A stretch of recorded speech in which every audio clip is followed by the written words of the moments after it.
Have you ever driven past a freight train just sitting in the middle of nowhere and wondered, what's up with that? What's his deal? What's his problem? Why is he sitting there? That's weird. Well, I had this experience last fall. This footage was taken along the Little Beaver Creek Greenway Trail just outside of Leetonia, Ohio. And for about, half a mile, the trail parallels the Fort Wayne line of the Norfolk Southern. So it's really that's a decently busy line. It's really not a bad spot to rail fan. On the left side of the shot, there had been a cool SD-70 Ace just parked there for a couple days. They were doing some track work or something on the siding, and I did not trespass. But as you can see, the property line for the nature trail and the railroad, it's like right there. So I could get up closer than usual and get some cool shots, which I appreciated. And this Saturday afternoon when I went back, this train was just sitting there, the whole train, just sitting there, parked in rural Ohio. It got me wondering because when I lived in California, we would see this too, except it would be with the Santa Fe. Growing up in Fullerton, California, we were close to the San Bernardino subdivision of the Santa Fe. And every once in a while, there would just be a whole train just stopped. And I remember as a little kid, probably like kindergarten, so 1985 ish, asking my dad, "Hey, what's that train doing there, Dad? Why is he just stopped?" And my dad always had some smart ass remark, hence the quote on the screen. And I vividly remember him saying one time, "Ah, that idiot probably ran out of gas." That wasn't what happened. He was dad and he had to give an answer. So that's the answer I got. When I lived in New Mexico for a little while, we would also see this. Sometimes just the middle of the desert, there's a whole train sitting there. What why? No movement, no crew activity, nothing. The train's on. The engineer and the conductor are sitting in the cab. So in this particular instance, I hung out for a while. I figured he'd get rolling in a minute. He didn't.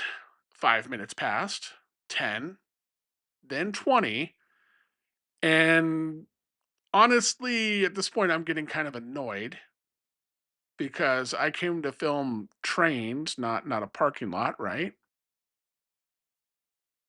Then out of nowhere, another Norfolk Southern train loaded with covered hoppers came absolutely flying past on the adjacent track.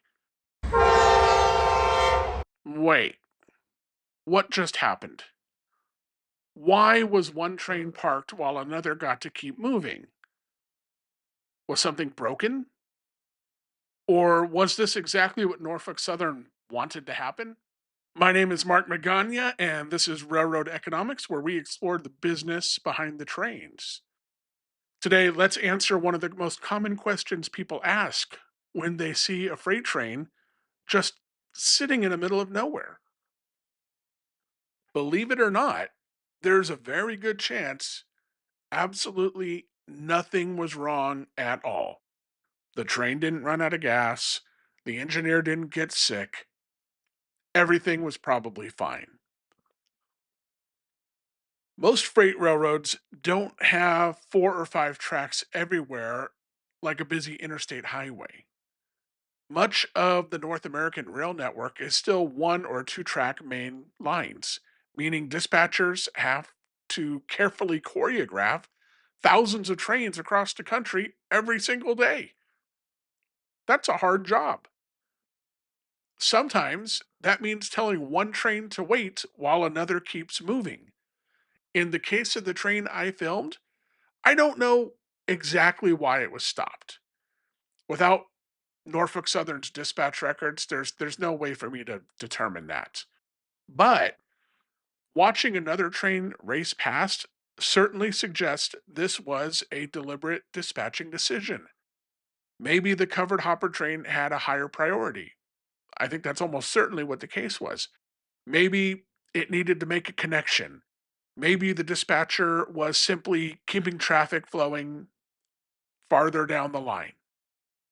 You know, we're just looking at this one piece here. There's hundreds of miles of track, thousands.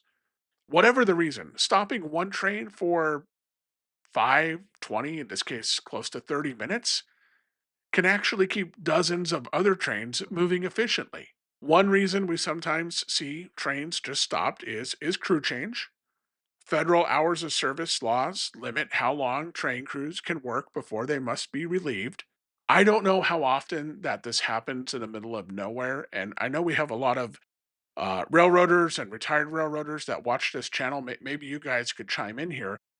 Is it a common occurrence for you guys to have to just stop the train and change crews in the middle of nowhere? Is that a I wouldn't I would think they would plan it out much more carefully than that, but, I'm told that does sometimes happen. Literally, sometimes the train apparently simply just stops wherever it happens to be, and the new crew has to drive out to it.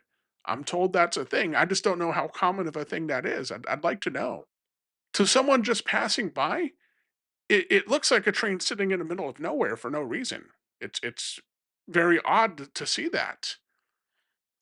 Congestion absolutely can play a role. Sometimes the railroad simply has nowhere for the train to go. The yard ahead might be full. This is about, oh, I don't know, 30 miles from Conway in Pittsburgh. That's a very busy yard. Maybe a lot was going on that afternoon. I don't know. Maybe there's an industry customer just a little ways down the line that wasn't quite ready to have cars delivered. Another railroad might not be ready to accept an interchange. Rather than create an even bigger congestion problem, it's often more economically efficient to hold the train where it is until the route clears. Track work is another possibility. There was maintenance being performed on the siding that was closest to me during that week. I don't know that there was any maintenance going on further down the line, but who knows? Maybe. Sometimes the train just has to wait till maintenance crews safely finish their work. Mechanical inspections are another possibility. Modern freight railroads use hot box detectors, dragging equipment detectors, and other monitoring systems along the right of way. If something unusual is detected or if the crew notices something that didn't look right, the train may have to stop right wherever it is until everything's expected. I did see the conductor get out and do something on the locomotive. I don't think anything was wrong. Maybe he just wanted some fresh air. But, he didn't have to walk all the way down and inspect the train or anything, but I did see him get out. Again, it seems like it's a normal part of railroad operations. The most important thing to remember, railroads aren't trying to move one train as fast as possible. They're trying to move every train as efficiently as possible. Sometimes that means one train has to wait so that 10 others don't have to wait. It's a complicated system. It is a juggling act if you are a dispatcher. It's the same reason air traffic controllers occasionally keep airlines on the ground or up in the air. You've ever been on one of those flights where they have to circle for a couple minutes because something's going on and other planes have to land first? It's annoying, but it happens and it's not really that different on the railroads. Dispatchers have to make these decisions every single day. So, why was the Norfolk Southern train I filmed along the Little Beaver Creek Greenway Trail stopped? The honest answer is I'll never know. And that's okay, because I don't need to know the exact reason to understand the bigger picture. What looked like a train doing absolutely nothing was actually part of a carefully managed and choreographed transportation network that's constantly balancing crews, customers, maintenance, schedules, and traffic across thousands of miles of railroad. Eventually, as you've seen, the train got its green light, it throttled up, and it continued east.